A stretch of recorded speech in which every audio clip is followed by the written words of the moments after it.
Broadcasting from Boston, Massachusetts, the Smart Cities podcast is the only podcast dedicated to all things smart cities. The podcast is the creation of ARC Advisory Group's Smart City practice. ARC advises leading companies, municipalities, and governments on technology trends and market dynamics that affect their business and quality of life in their cities. To engage further, please like and share our podcast or reach out directly on Twitter at Smart City Viewpoints or on our website at www.arcweb.com/industries/smart-cities.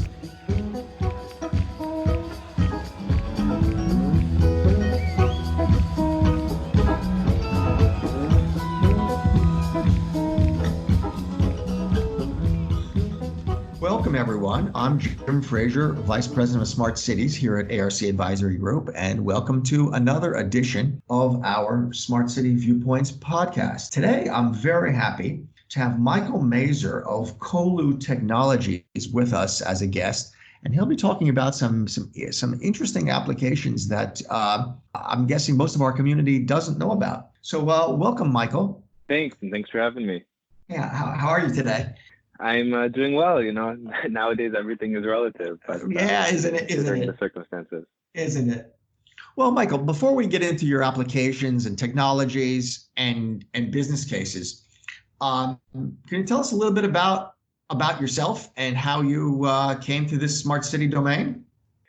Sure. Yeah. So I've been working in the smart cities world for almost 5 years now, and I really started with an opportunity that I had to start a company really from scratch that had to deal with implementing electric vehicle charging stations for electric vehicles in municipalities.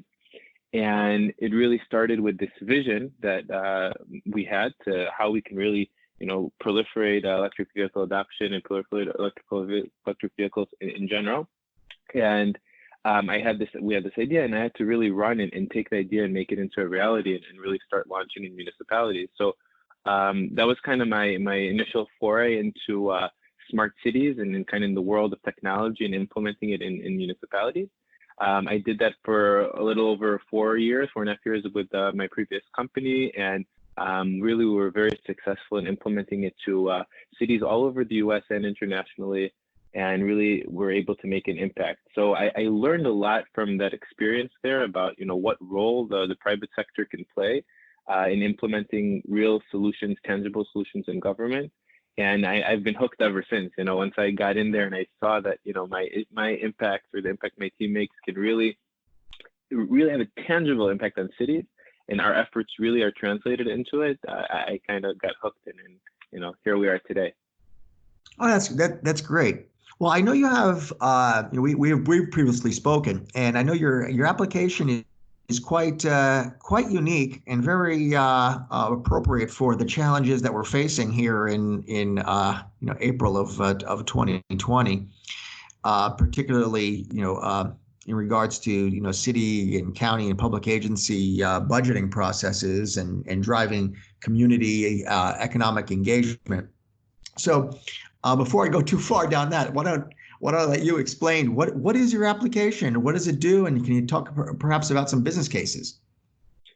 Yeah, sure. So Colu, so what we do is we offer cities a white label app, so a city branded app.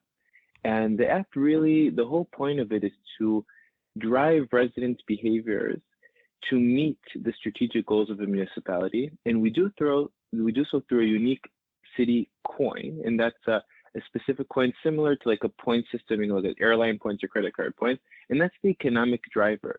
So basically the point is, how can we use behavioral economics and points like gamification to drive residents to take action? And that can mean these rewards, which are usually in the form of like a cash back, or if you complete a sequence of transactions, you get a reward, how they can impact behavior. So for example, getting 10% cash back for purchasing at a local business, getting 5 coins for making 5 purchases at local businesses in a week, right, in the span of a week. So all these different ways we can ultimately change people's behaviors to meet these goals that the cities have. Now, It can also be things such as communications and other use cases that relate to volunteering. But it's ultimately cities need to be able to connect to residents, and much more than just get residents to be aware or to get residents to just, communicate, but they really need residents to take action. So that's what our app is for. So it's really connecting communities, creating that civic engagement platform that is necessary in order to really meet the goals of the municipalities. Wow, that's fascinating. So, I mean, you mentioned, private businesses, and certainly we know that local restaurants and other retailers are struggling, particularly in this environment where we need to practice social distancing. But I could see applications far beyond that. And before I start thinking out loud about those, are there others that you've been involved in that are beyond the restaurant and the retailer domain? Yeah, absolutely. So, I mean, first of all, like right now, the whole point and a big part of what we do is conduct countless hours and effort in terms of research and determining, okay, what are specific use cases that are relevant today for municipalities, and what are specific initiatives that could be relevant in the future. So right now, obviously with COVID-19, we had to focus a lot of our resources to determine, okay, what are things that we could help cities with immediately? So, a few use cases that are interesting is because of social distancing, a lot of the retail stores are closed, and businesses that historically did not deliver, right, like hardware stores, it could be just a regular convenience store, suddenly are delivering. And from a consumer's perspective, right, consumers want to contribute to their local economy. They want to help and maybe purchase from these local businesses, but they don't know how. So we added a concept saying that if you first of all, we aggregated all the businesses that are delivering now, regardless of whether they're restaurants that historically has delivered or a business that right now does deliver that hadn't before. And we have that on a list. You can ultimately, through the app, really select a business that you want to. You can see, okay, which business is delivering. You can click on it. We'll reward people for doing it because we're incentivizing people to purchase locally. And ultimately, then you have this way to really contribute to these local businesses. And the point is, people today, right, the easiest way, when you want to buy shampoo, you'll go on Amazon or you'll go on another big box retailer. But if you also knew that you could buy it from your local convenience store, why not, right, for the same price?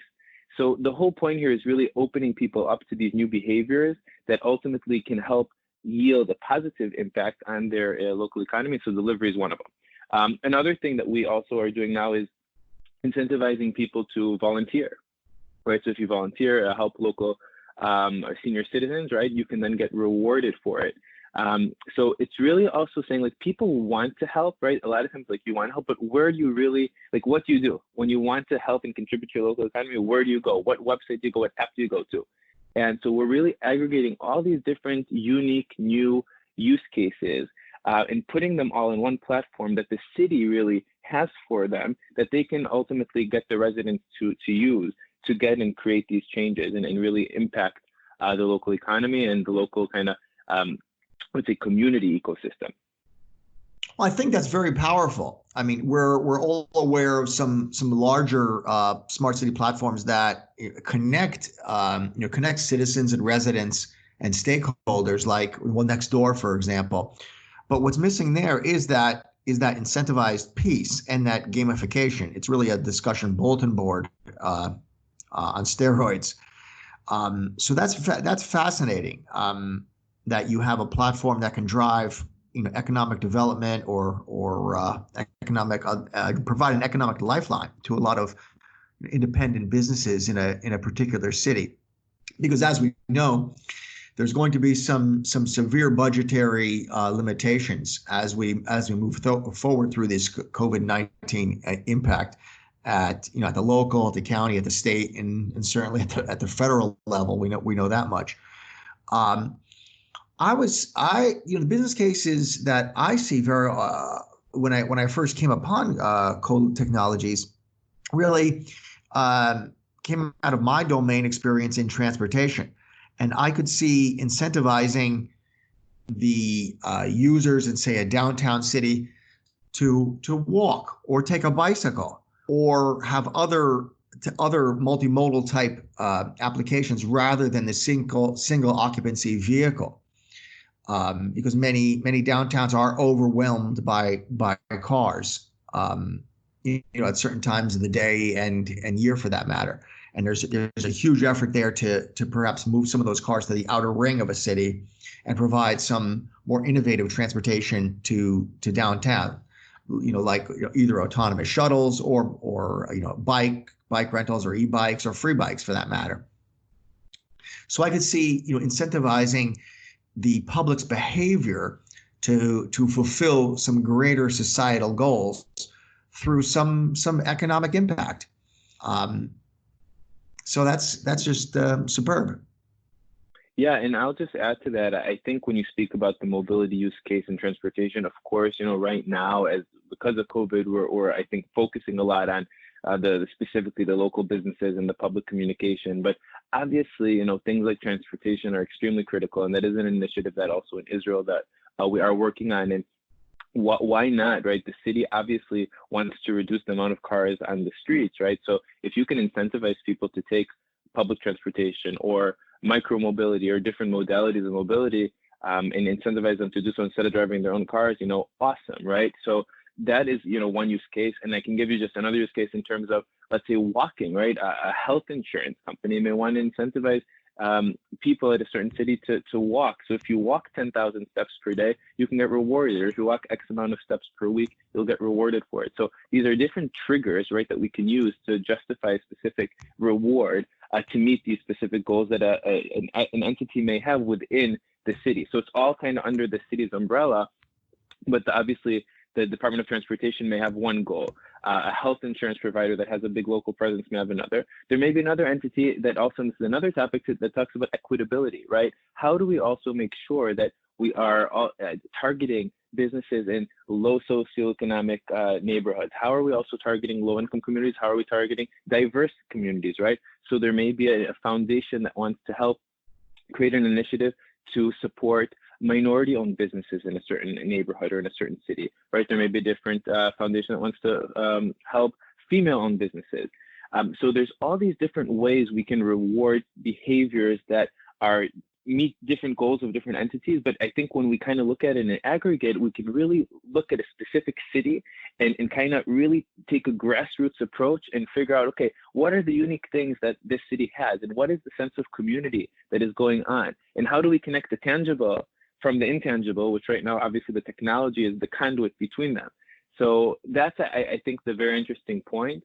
One more thing I'll add is also in terms of like ways we can not only use, it doesn't have to be a regular physical store, right? It could be local dentist, it could be a local vet, right? Anything local that we want to incentivize can be done and is done, right? So a big part of what we do is we say, hey, what are these strategies? We conduct research and we work with cities to say, hey, what are these immediate things that the city wants? What are these short-term goals? And what are the long-term goals? And what data can we also gain from, let's say, to give you an example, let's say we have an initiative to shop to incentivize people to shop at a downtown neighborhood, right? A downtown area. We can then see from the data, okay, where are people shopping downtown? Where are they coming from? And if we see that a lot of these people are shopping, let's say downtown is neighborhood B, a lot of people are coming from neighborhood A.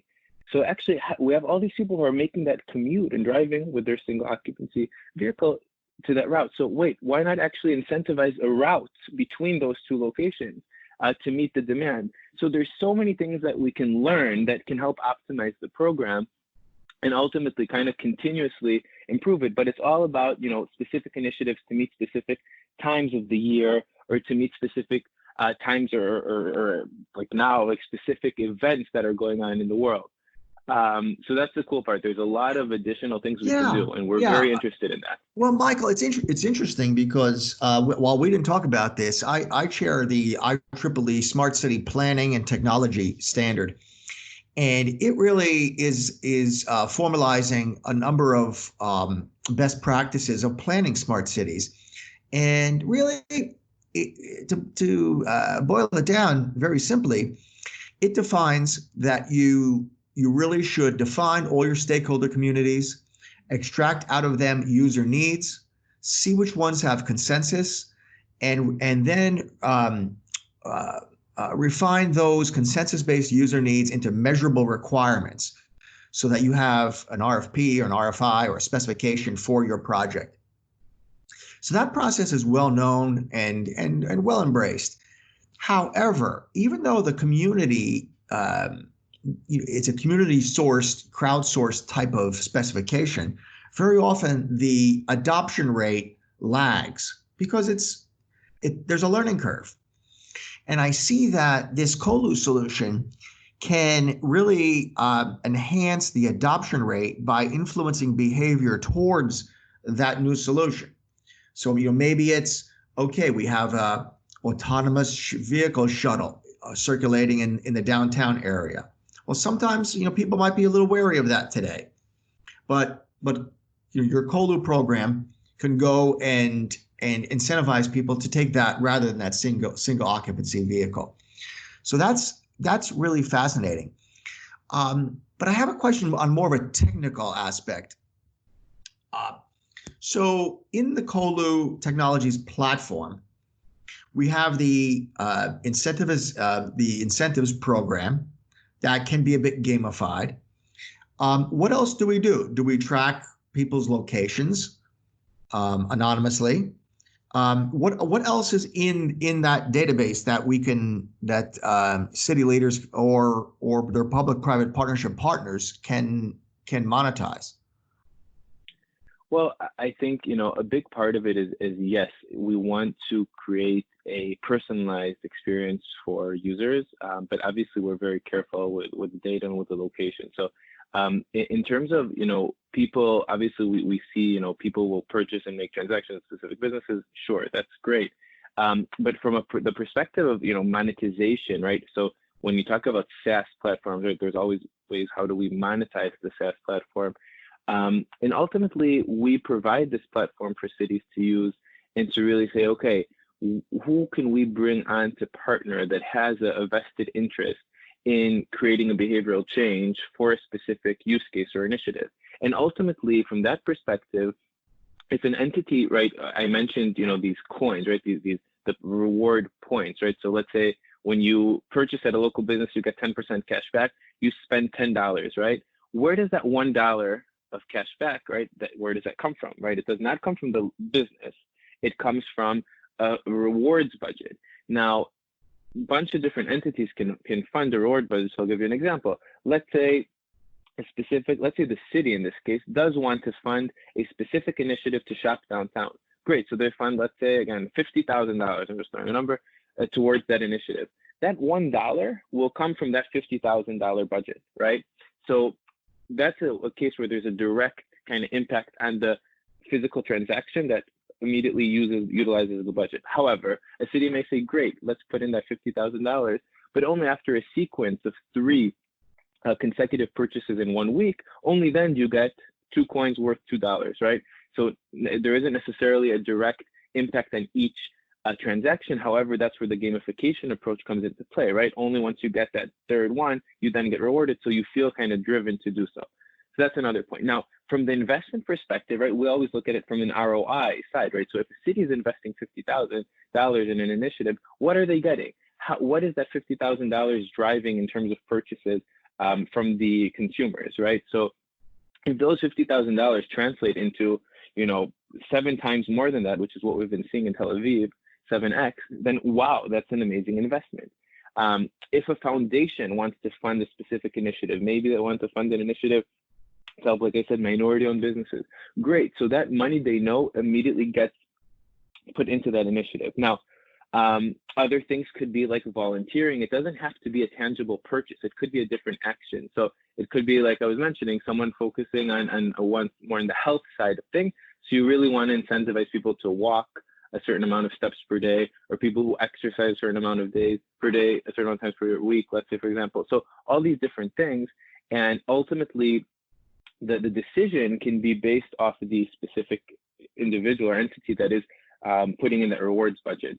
So we always look at that, okay, what's the ROI for that? And what's also the expected ROI, whether it's ROI in terms of a specific tangible amount of revenue spent or the specific action, right? Because obviously when you look at there's obviously intangible benefits that come from health, right? That come from walking 10,000 steps per day. Maybe there isn't a direct amount of money ROI, but the health benefits are unreal, right? People are going to be healthier and live longer lives and go to the doctor less. So obviously that is beneficial. So Michael, I could see. Okay, we understand that we can track purchases. We understand we can see if people buy a purchase on a light rail or a community bus or small shuttle. We understand that we could track bicycle rentals or e-bike rentals.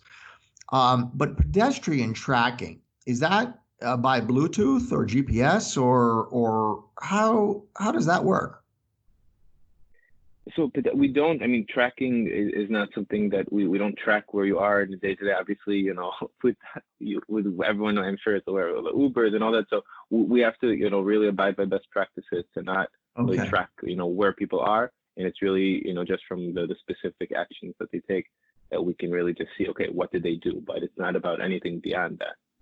Okay, so if you're incentivizing walking, it's Oh, okay. So that's a step. So from walking, that perspective is there's a pedometer. I don't know if on an Apple or an Android, it comes with an embedded pedometer, so you can see. It's a good trick for those who don't know. You can go on if you have an iPhone, you can really see there's like the health app, and you can see how many steps you walk. It's typically automatically done, and most people don't know about it. So. Oh, hey, that's amazing. That's amazing. You can learn. Yeah.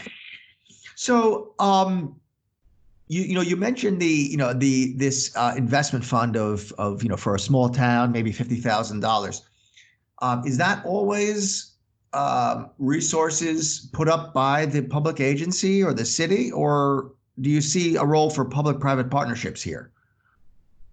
So the pools, right? There's different rewards budgets that go on inside, like different initiatives that each one has their own reward budgets that go on simultaneously. So one rewards budget, and I just said $50,000, could be $5,000, can come from a city. Another one can come from a sponsor. So it could be a specific, larger scale company that manufactures that makes beverages, right? That sells beverages. So maybe they want to incentivize people to purchase at restaurants or at stores that sell their beverages, right? And they'll give 10% discount. So that's one. It could be a company that manufactures, athletic clothing, right? So they may want you to purchase at stores that have athletic clothing instead of it, right? There's so many different ways to do it. It could be a foundation. It could be some entity that has a specific vested interest in promoting. It could be a local also employer, right? A large company that has a big corporate headquarters at that city that wants to also just show that they are impacting the local economy, right?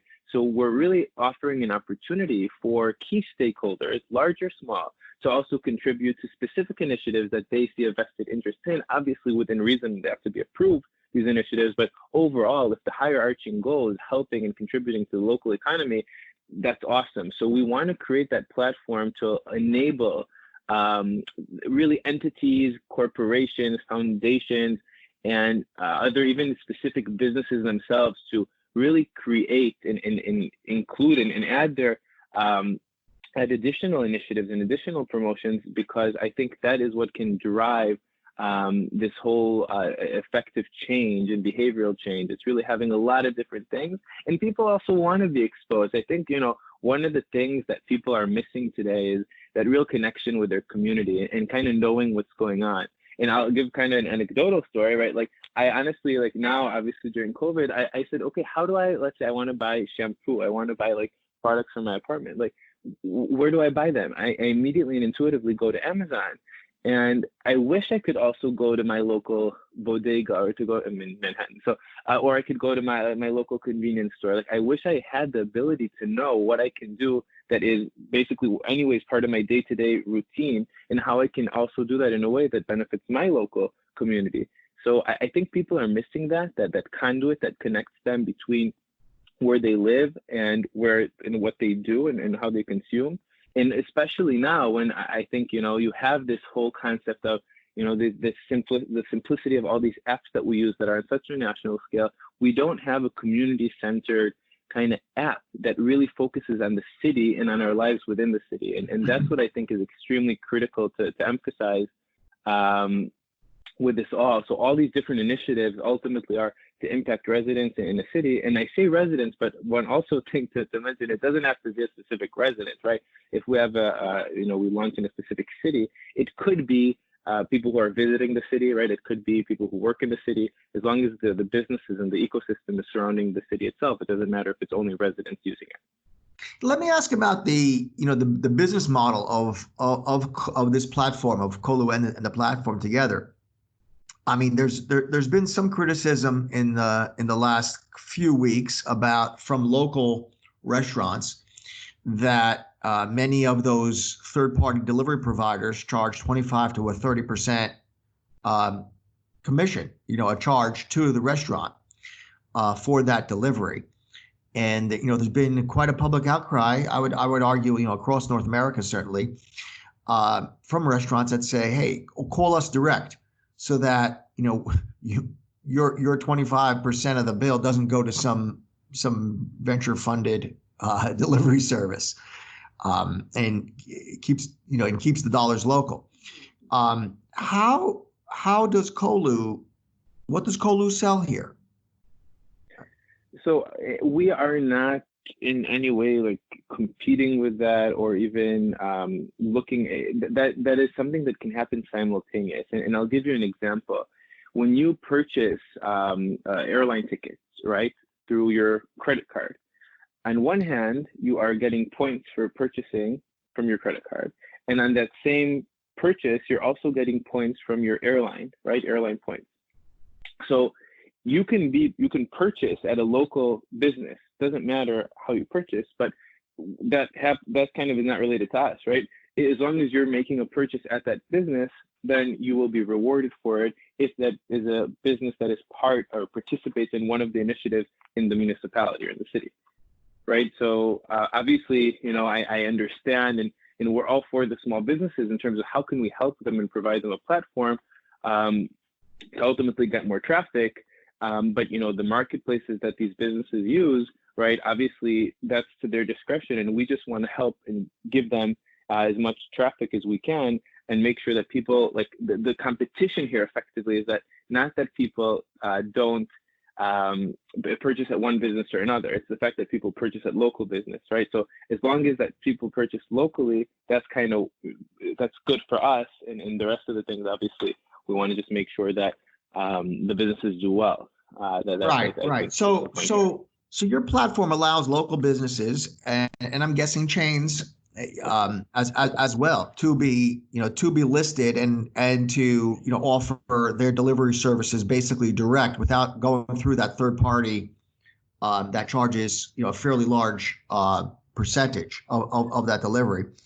I think. So just to clarify, so we don't, the transaction can happen wherever, right? People can purchase at whatever platform they want. We would just reward you for making the purchase if it is part of a qualifying business as part of a specific initiative, right? Meaning that if we have an initiative to purchase at downtown businesses, then if someone purchases at that business that is based in a downtown area, then they would be rewarded for it. But right. The purchase, right? We're not related to the specific, means in which or where they purchase it. Or right, but I think it's very, very elegant and insightful that it really is, one place to go for all the loyalty programs that support, your downtown or your local community. I think that's really the power, and while it's very expansive because it's not just the restaurants and retailers, but it could be the e-bike reservations, and it could be, park access passes, or, all kinds of different things, beach parking. It could be lots of different things. Beach parking, because I live in South Florida, not in Manhattan. Nope, I would.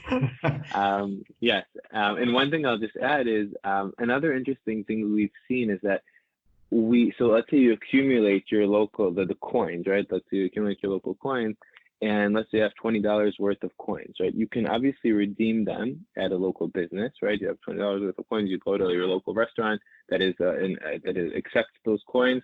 Let's say you buy something that's worth $12.02. You put $12.02 purchase. The merchant gets the trigger that the transaction happened, and that's it, right? Very simple. But some people may want to say, hey, I actually prefer to donate my coins, my rewards, to a local nonprofit.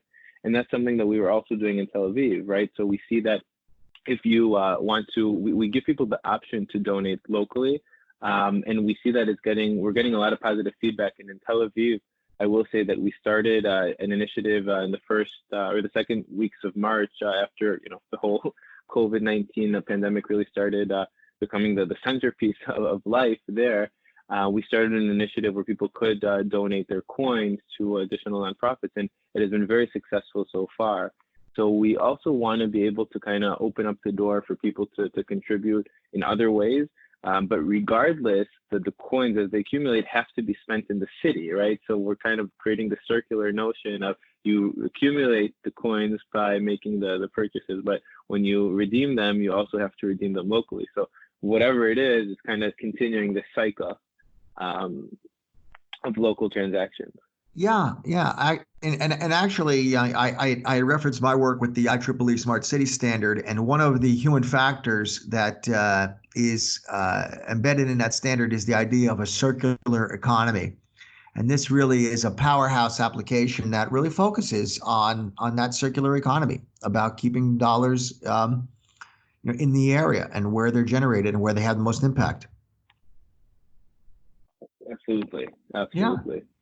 So Michael, do you want to tell us a little bit about Colu Technologies? How long have they been around, and what applications have you done so far?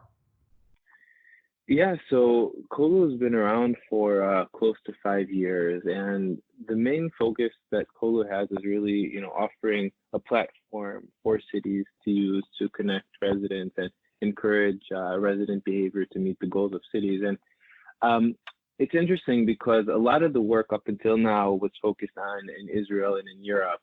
And I can say that our programs in Israel and our initiatives have had an immense success and an immense impact on kind of day-to-day lives of people. And we have really countless initiatives that really kind of represent that in Tel Aviv, and how we were able to get foot traffic to businesses that, let's say, were affected by construction right on the streets and didn't have foot traffic. So how we were able to use incentive programs through the city and with the city to incentivize people to purchase there. And Colu kind of historically really, that was always the mission, right? How do we get, these types of behaviors to happen, and how can we ultimately do that? I think, one amazing thing I think about Colu and what we're doing is that really the entire team is so mission driven and kind of focused on that impact. And for me, honestly, with all my experience and background, it really has been such a great place to come to, because I think the main driver here, the main common denominator, I would say kind of across the board is, everyone in the company really is all about this kind of, how do we do more? How can we help more? And everyone kind of sees it as their own personal mission. So I think kind of from my perspective and from the company's perspective, that's something we is a fundamental part of what we do, and obviously what attracted me to join the team. So it's been extremely great, and ultimately, the action speaks louder than words. So that's all what we're about. It's about the action. That's great. Well, Michael, we're coming up to the end of our time together today. Do you have any last comments? And how does someone reach you if they are interested in talking with you further? Sure. So just last comments is obviously, I think for us, it's extremely important to look at public-private partnerships and really to see how the private sector can make an impact. I will say that I think the most important thing for us is also to show how there is typically a disconnect between, the software and this kind of euphoric reality, and then the implementation of it.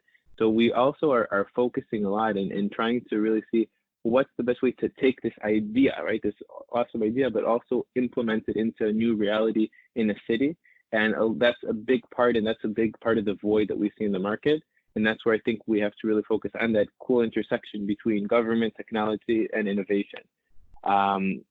So that's just kind of a key point. Okay. And of course, that's something we always want to teach and show and be a resource for cities, for governments, and for the private sector as well.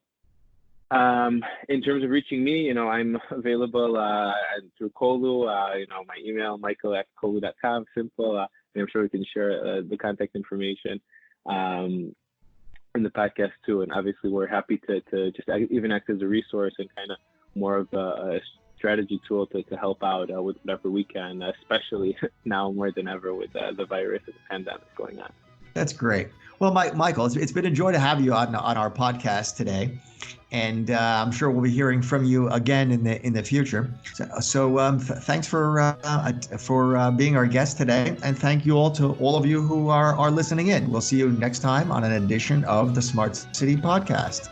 Broadcasting from Boston, Massachusetts, the Smart Cities podcast is the only podcast dedicated to all things smart cities. The podcast is the creation of ARC Advisory Group's Smart City practice. ARC advises leading companies, municipalities, and governments on technology trends and market dynamics that affect their business and quality of life in their cities. To engage further, please like and share our podcast or reach out directly on Twitter at Smart City Viewpoints or on our website at www.arcweb.com/industries/smart-cities.